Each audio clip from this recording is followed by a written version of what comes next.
Hey guys, welcome to our channel, which we have just rebranded as Living Food Wise. So we are no longer Janine's Gluten-Free Kitchen, we are Living Food Wise.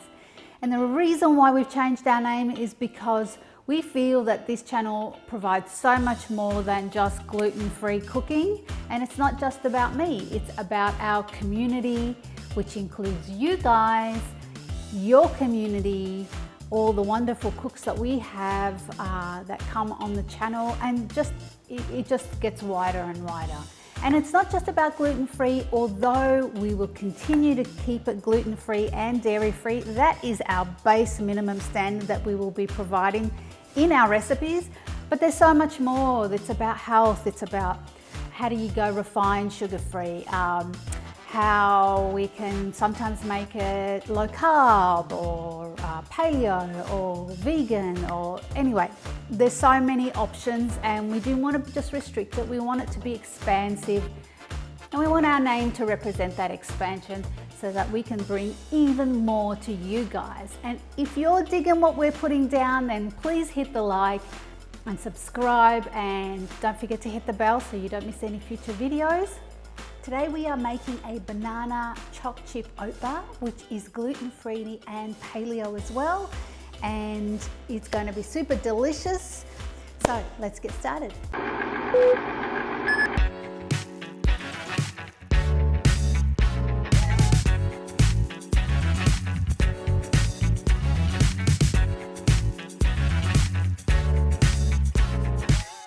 This is a super easy recipe that just requires mixing in a big bowl, no equipment necessary, which I know some of you guys like.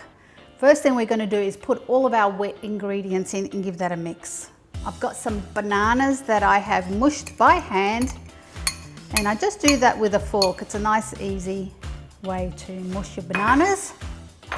I have a couple of eggs, and I do like to use organic or free range wherever possible. Gives a better flavour, I find. Now we have some coconut oil, and I have just blitzed it in the microwave for 30 seconds to make sure it's melted. I guess it depends what climate you're in, whether you need to do that. And we have some honey. Now I've just used pretty basic honey. Honey is really important in this to help bind it. The stickiness of the honey as it cooks with the fat holds it all together. So that's an important one not to miss. And then the other wet ingredient we have is some almond butter. I have just some plain almond butter. This one's a store-bought one, but you most definitely can use your own homemade one if you prefer to make it yourself. If you've never made it, it's really easy. And we have a recipe for that, and if you want to get the directions, just check that out. Now I'm just using a fork because some of these ingredients are a bit harder, aka the almond meal.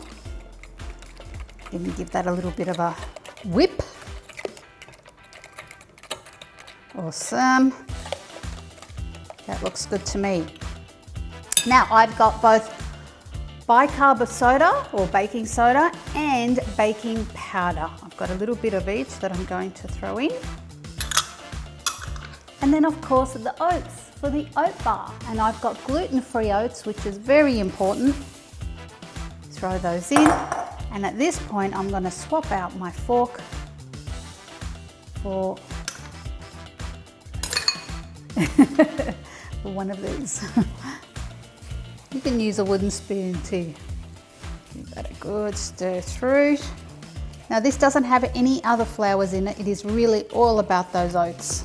Oh, smelling good with the honey and the banana. Yum. That's looking pretty good. Final two ingredients. I've got some sultanas, and I have some dairy-free choc chips or vegan choc chips. I've about a little bit of each. If you don't want the choc chips, you can add in some extra sultanas. If you don't want the sultanas, you can add in some extra choc chips. Whatever's your fancy.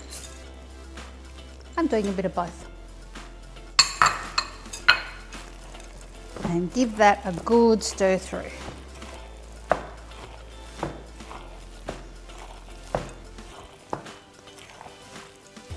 Now you could make it super peanutty and replace the almond meal with peanut butter. That would be pretty yummy. But I'm trying to keep it relatively healthy, so I went for the almond butter. Okay, that is ready. I have a tray that I've prepared earlier with some baking paper. I do like to put a baking paper in this sort of muesli style slice because as it cools down, it makes it very easy to get out. So, let's put that in.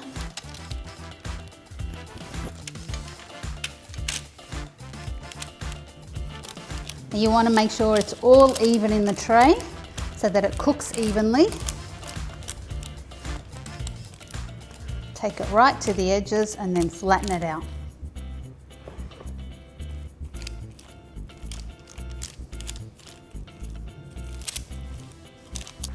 I want to make this look a little bit prettier, so I'm just going to give it a little bit of a sprinkle of those choc chips on top. And now it's ready to bake. 180 degrees Celsius, 350 degrees Fahrenheit. Let's throw that in until it's golden brown.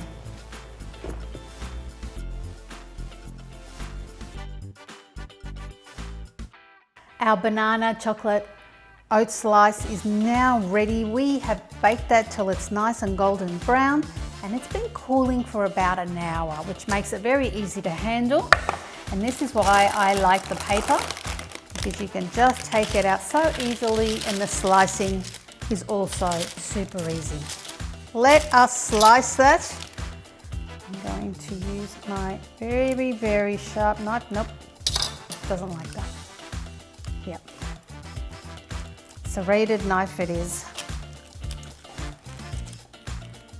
And I'm going to cut them into like muesli bar sizes. Down the middle and about an inch wide. All right, maybe it's 2 inches wide.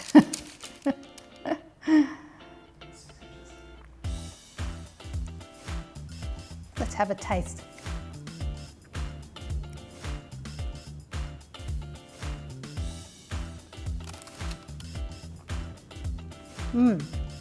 Yummy. Got a lovely hearty taste. You can taste the bananas, but they're not like overpowering. It's not like a banana bread. It really, the predominant taste is the honey and the oats. So you get that kind of muesli sort of feel as you're eating it. But there's the hint of the banana and the chocolate. So it's a lovely combo, and it's not crazy sweet. So if you wanted to do it sweeter, you could definitely amp it up, but I just think it's perfect as it is. What a great thing to have in the fridge for lunch snacks, kids' meals, kids' boxes, and for husbands who are very generously filming us. There it is, guys, our banana choc chip oat bar, gluten-free, paleo, scrumptious. Have a go at making this recipe and send us your messages about how you found it. And thanks for sticking around, guys. We will see you in our next installment of Living Foodwise. Hope you've enjoyed this recipe. We will see you then.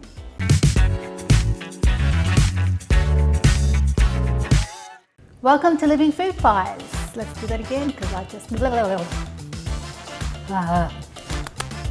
which is kind of like a muesli bar. Free, no, start from scratch. Okay, a little bit extra, and we're going to do that one again. Welcome. It's gone. It's gone. It's so gone.